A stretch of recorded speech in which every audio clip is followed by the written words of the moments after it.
Hello, everyone. I'm Donna Bush, and thank you so much for joining us in our CIG Television studios, where today we're going to discuss the Education Data Report for the 2023-2024 academic year with education leaders. Joining me in studio are, to my immediate right, we have the Director of the Department of Education Services, Mr. Mark Ray.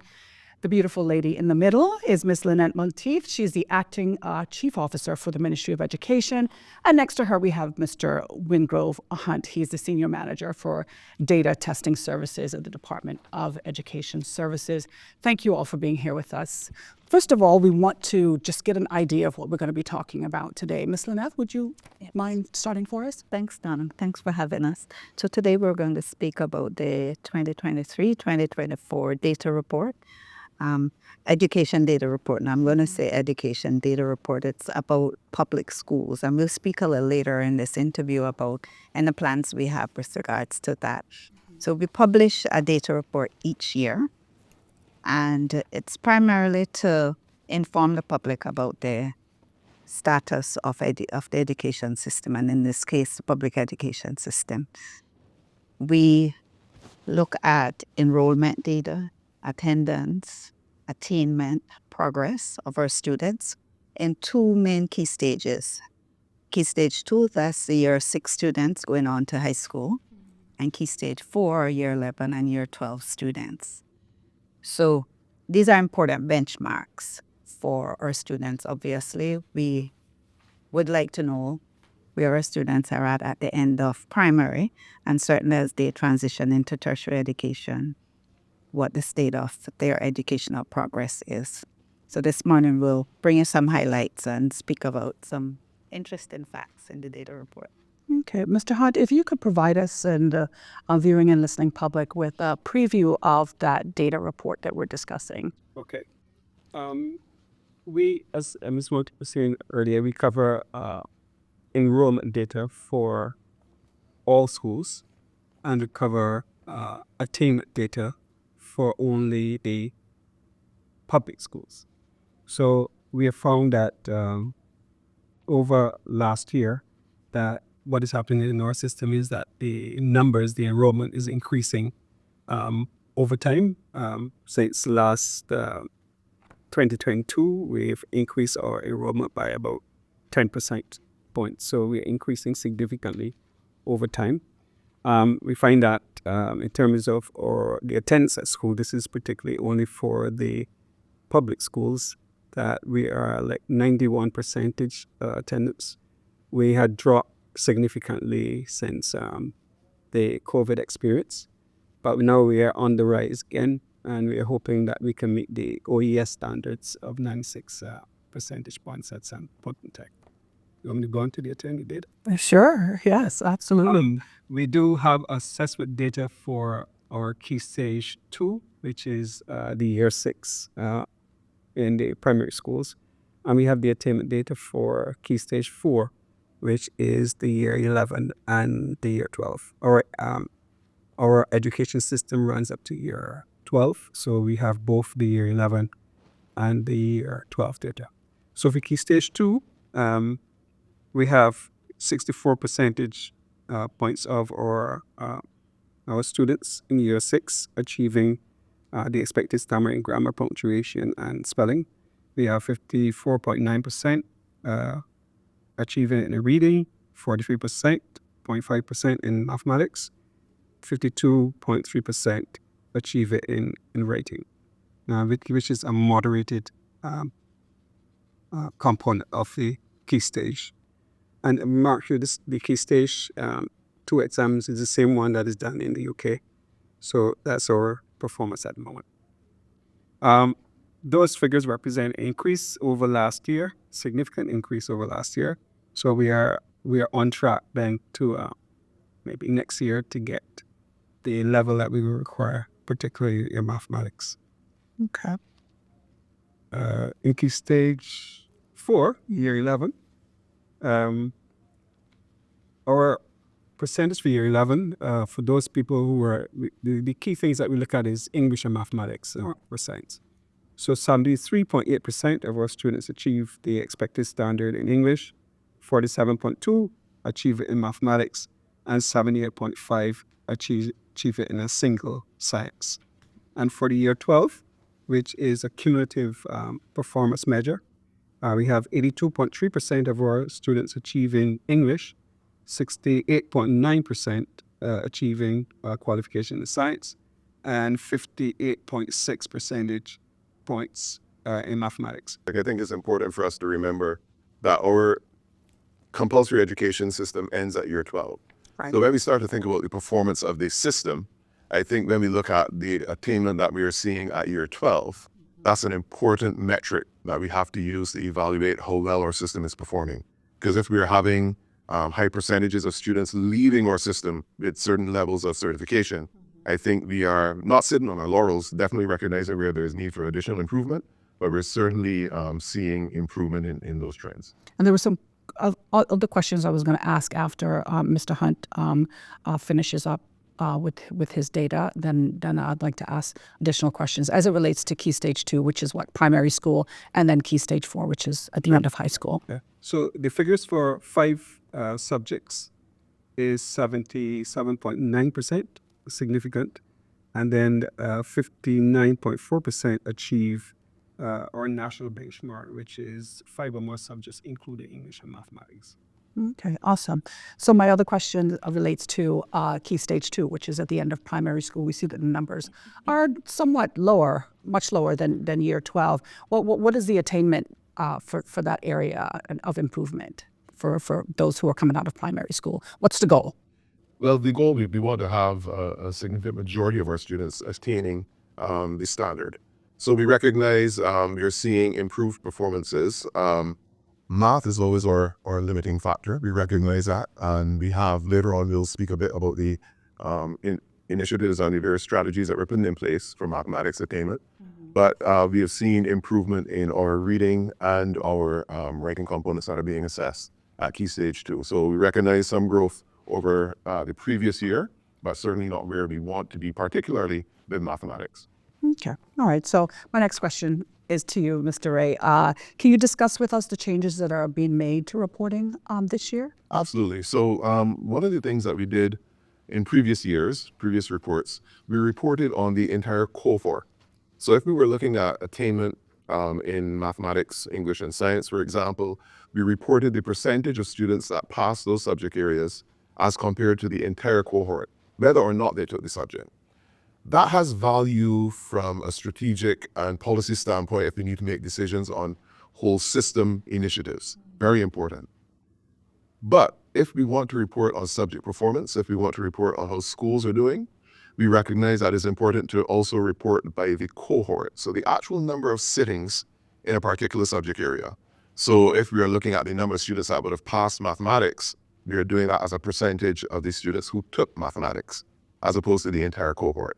This year, we're doing both. This year, we are continuing the reporting by cohort, and next to it, we are showing the reporting by sitting. But from next year moving forward, we will be reporting by the sitting.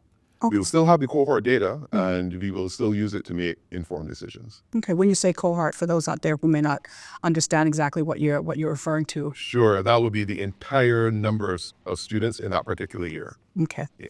Makes good sense. It's interesting to note, Donna, is that this reporting by those who sat the exam is the general mode of reporting in most countries. Yeah, regionally and internationally. Okay. So if we're trying to compare apples with apples, we need to move to that type of reporting. Okay, makes sense.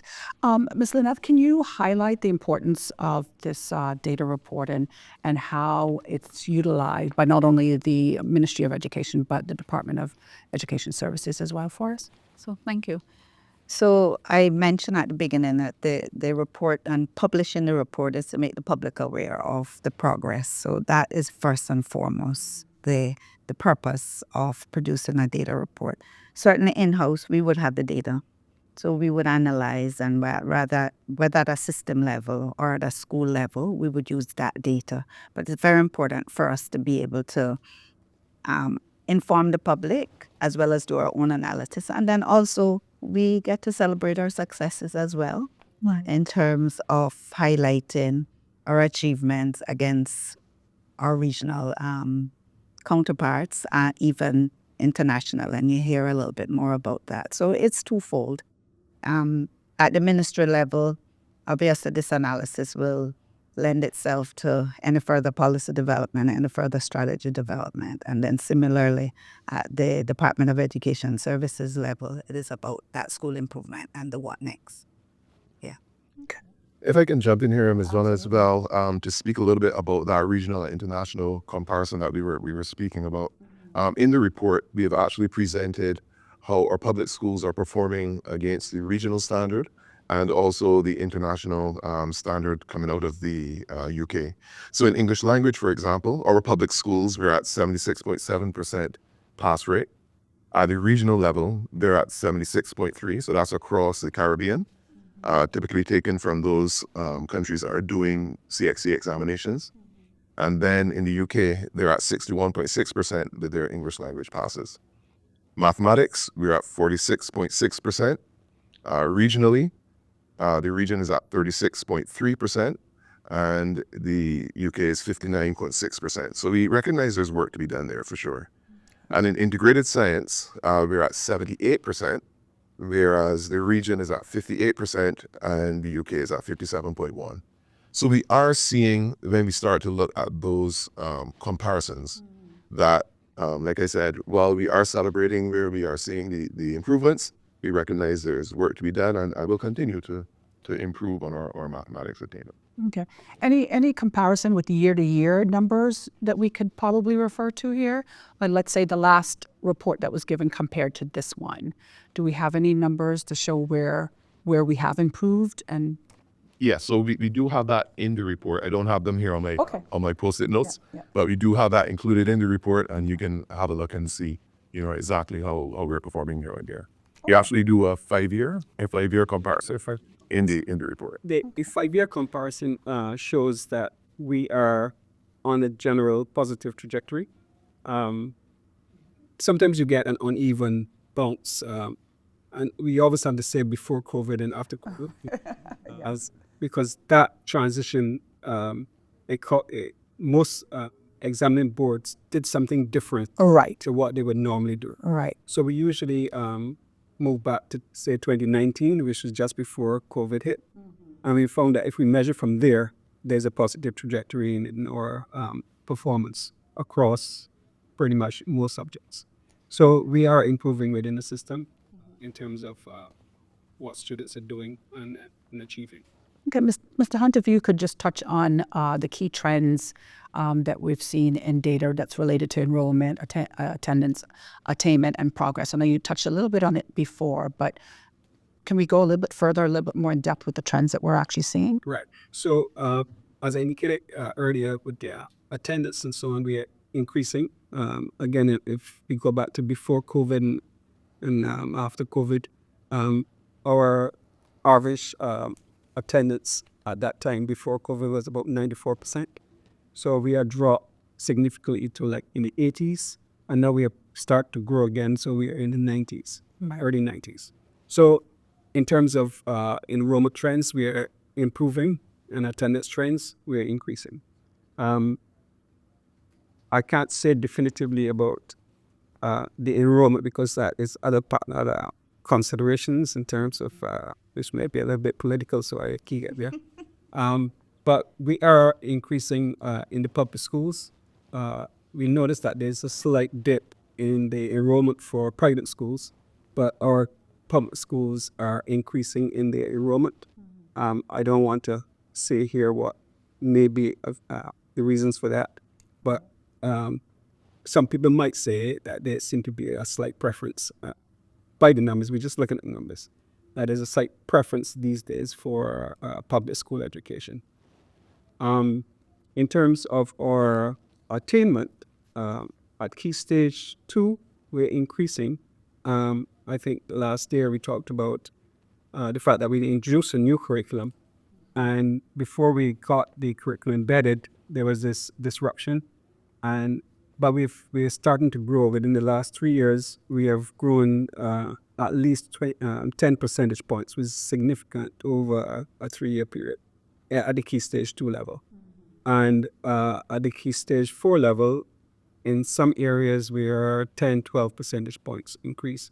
English has always been strong in terms of our output for English, but we are growing slowly in mathematics, which is, if you look at the what we consider to be the expected standard, it is 5 or more subjects, including English and math.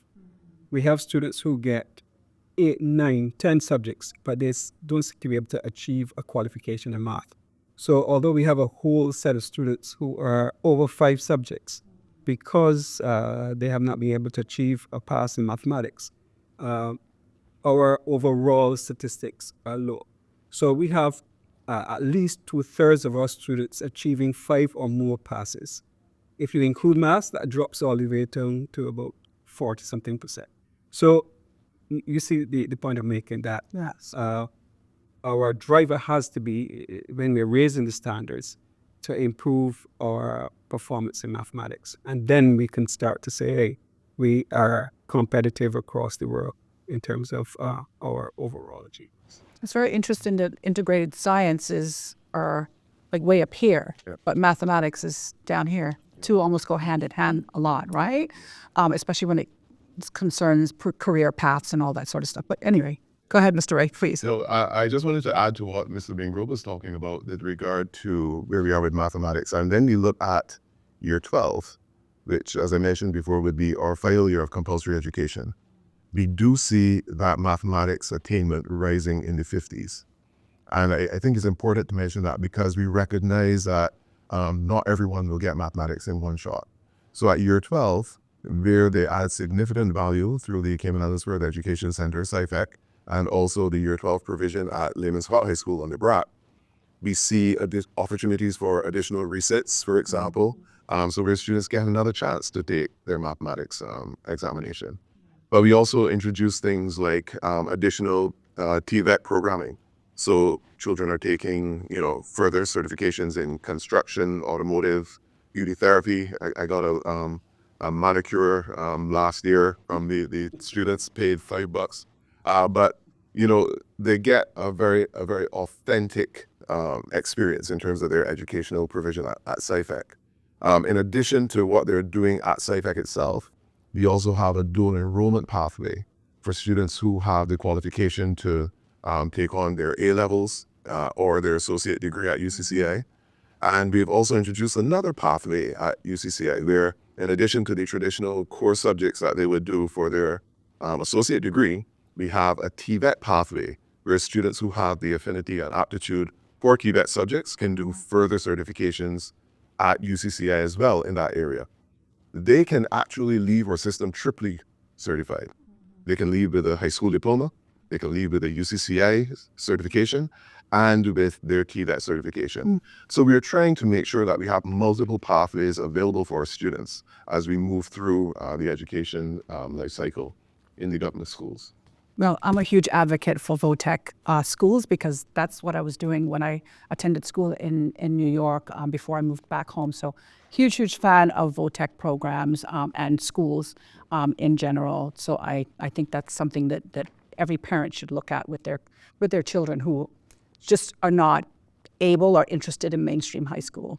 It's always a great option. So let's talk a little bit about the initiatives, the strategies, and interventions you mentioned just a few moments ago that are being put in place, Ms. Lynette and Mr. Ray, to address the challenges and also to drive improvement in these areas. Ladies first. So I'll lead address the challenges and close the gap some more. I'd like to just start by looking at the age group before they start school. So we speak a lot about the students when they leave school, what they achieve. But even before they leave school, we have provisions for early years. And that is the 2, the 3, the 4-year-olds before they start formal education, which according to our act is when they reach 4 years. We have 2 nurseries in our system now, one in Kimabrak at Creek Primary and the other in East End. And we're looking to increase those provisions in other primary schools as well, because we recognize the importance of that early basic start. In areas where we don't have nurseries or early childhood unit, is doing a lot of work with parents, running seminars, running programs that will assist parents in parenting their child and providing for them, because I would like to really emphasize the importance of that early socialization. And we're not speaking about formal education, so we're not necessarily speaking about learning to count and to read and that sort of thing, but it's very important for young children to learn how to play together, how to share, social skills. And as they play, and it's play-based, and persons would say, oh, they're playing, but they're exploring, they're learning. They work with nature, they work simulating occupations and careers out there, but everything they learn through play. So that's a very big provision for us, and an area that we're increasingly introducing in our primary schools. Okay, what do you see the numbers being like for those, though? Because, I mean, enrollment is already at an all-time high, and obviously people are having children every, month of the year. So is that something that you've looked at? Like, could we be inundated with high enrollment numbers for kids at that stage? So we do cap it, because obviously, you have to make sure that you have the right amount of personnel with those very young children. Right. And we also have the private organizations who have their preschools as well, and that's not the area that the ECCE unit supports as well. So that we are looking at quality start for our children elsewhere. So between the private institutions and our own nurseries, yes, I think we should be able to manage the numbers, yes. Okay, so Mr. Ray, you've been left with addressing the challenges and how you're going to drive improvements in the areas that need improvement. Definitely. Before I speak to that, I'll just add on to what Ms. Lynette said. We also have an early intervention program, and they deal with our little ones from birth right through. So whether it is from an occupational therapist standpoint, whether it is an ed psych standpoint, but we do look at even pre-entry into that early years setting, where we can provide support as well. So we do recognize that there's work that needs to be done, additional support for our families. So we continue to provide that. So I just wanted to add that little caveat. I'll start with the one that is on the lips of everyone in mathematics, right? Yes. Because we recognize, as everyone is saying, that mathematics really is the kind of driver for where we ultimately reach with our 5 or more passes. We start with the professional development for our teachers, and we recognize that mastery of mathematics is critical, and it's something that our teachers are working on with the specialists to drive a deeper understanding of mathematical concepts. And it's something that goes sort of hand in hand with our resources as well.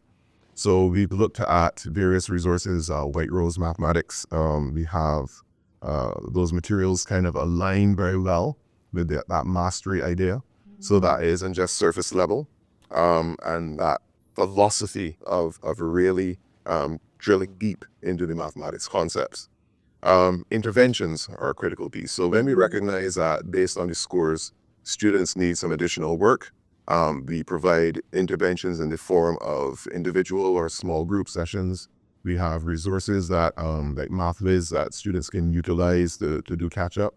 We look at our summer school offering. So our summer school is pretty much targeted interventions for students who will need some additional support. So those resources are also provided during summer school. And we're looking at expanding ultimately our summer school follow-up, so that while students did gains during summer school, we want to make sure that they can continue to access the necessary resources and so on. So we're looking at how we do that programming to make sure that the gains that we see at the beginning of summer, if they do summer school then, aren't lost by the time they get back into school. So we have a number of initiatives. Oh, and of course, the key mathematics facts and fluency. So we do want students to be able to have that mental computational ability in mathematics, so they can recite the times tables and do additions quite quickly in their head and so on. So building that skill is also critically important, so that they have that as a foundation to build on for mathematics. And of course, our specialist teacher initiative that we would have started a few years ago, where we have mathematics specialist teachers in primary schools who are not only delivering mathematics lessons to students, but their peers are able to observe and pick up, best practice with regard to how you can deliver that instruction. So that is an important part. So those are some of the initiatives that we're looking at for mathematics, because we do recognize how critical it is. With literacy, early oral development, phonological awareness, phonetic awareness, those are things that are key for reading success. So we do have a focus on those, particularly in the early years. We are working quite closely with the early childhood unit and our literacy specialists and the leads in our schools to make sure that those elements are delivered well. There are a number of resources that support those initiatives and also support interventions as well. So then we recognize that there is some additional support needed for students. We can put them onto our Read Write Inc. or any other intervention support that we find necessary. Then we look at assessment data. I think that's critically important, not just for English, but for mathematics as well. And the assessment data is really what, and this Lef alluded to this earlier, is really what helps us to identify whether we need to move to an intervention, whether we need to start to relook at the curriculum and how we're doing our scope and sequence, the timing of particular subject area, components within the subject to be delivered, so we can make some decisions based on the assessment data that we get back. But importantly, that assessment data really needs to help us to understand whether we need to move to individual levels of support, small group levels of support, or full class teaching. And that then informs our professional development that we offer to teachers and those types of things. But across the board, ultimately, good teaching, quality first teaching is what we're focused on. So while we have very subject-specific initiatives, we actually have a drive at a teaching and learning level to say, what does quality instruction look like, irrespective of the subject area? Because when we can get quality instruction in our classrooms, then you just add on top of that the content specific to the particular area. But whether it's good planning, good questioning, pacing, all of those things are critical. Yeah. So that's the real key that will help us to drive improvement. It's funny that I was going to ask you about the teaching levels. Are we looking for the best of the best in these areas based on their success rate from where they may be from? Whether they're Caymanian or they're from outside of the country. Are we really looking for the best of the best to get us to this point that we want to be at? Yeah, and we are doing that and improving on that this year, particularly with our recruitment initiatives. We've had a lot of discussion with our HR team, and we are talking about the model lessons that teachers will have to deliver if they're applying for jobs, and the deeper discussions that we need to pull out from them, their understanding of certain concepts and so on. But further to that, even folks who are within our system, we want to make sure that as we kind of drive some of those teaching and learning improvements, that we have the data to back it. So our teaching and learning team is actually working through, with our principals, a structure of kind of keeping track on from an observation standpoint, because principals and their senior staff, they will go in and they will observe teaching regularly. We want to make sure that we have some solid data that principals and the overall Department of Education can look at and identify, well, in this particular area, let's say it's pacing. In year one in this school, we're having this issue, but we're also seeing that problem in year one in another school. So maybe they can join up and do some joint professional development. But maybe as a system, we're having trouble with questioning. So we might do a system-wide professional development on the questioning. So we want to be able to make some decisions based on the data. We're doing that now, but we're improving the structures around that so that principals and their staff feel more comfortable in terms of what they want to drive for school improvement. And we are also in a better position to say, guys, across the board, not only will we roll out something nationally, but you can join up here. There's great practice here. You can observe these folks doing it so that we can make the best connections that we have with the expertise that we have in the system. Okay. Any final words, Mr. Hunt, in relation to the data reporting? Yeah, just to add on a little bit to what Mark was saying, is that we do have very detailed assessment mechanisms that allows us to really identify where the issues are and then address those issues, whether it's through the specialists, whether it's through training, a variety of initiatives that we brought to bear on a particular, whatever the situation is. But the key thing is to, and this particular curriculum allows us to do it, is an evidence-based curriculum. What can the child do or not do? And then we focus or we zero in on those areas where the child is weak. He might be strong in area X, but weak in area Y. So we focus on area Y. So it's called targeted interventions that we try to employ. So I would just like to encourage persons to sort of go through the report. If there are any issues or concerns that you have, we are always available to discuss it. Okay, Ms. Monteith? Yes, and I just want to say that we're speaking about data and the importance of data in driving the decision making at the ministry and at the Department of Education Services, in driving our policies, in driving our strategies. So we can't emphasize enough how important it is for the data. In the data report, obviously, Mr. Hunt just spoke about if persons would like further explanation. Maybe it's groups of persons, organizations who may read the data report but don't quite understand how certain things relate to each other. We'd be more than happy to speak about that. And certainly we will be doing other appearances in other media outlets so that we can continue to have this conversation. But we are very happy that we can speak to the public and let them see exactly what's happening in our schools. And moving further from that, we are going to transition into adding more public private school data in our data report so that we can truly have a national data report rather than just an education data report.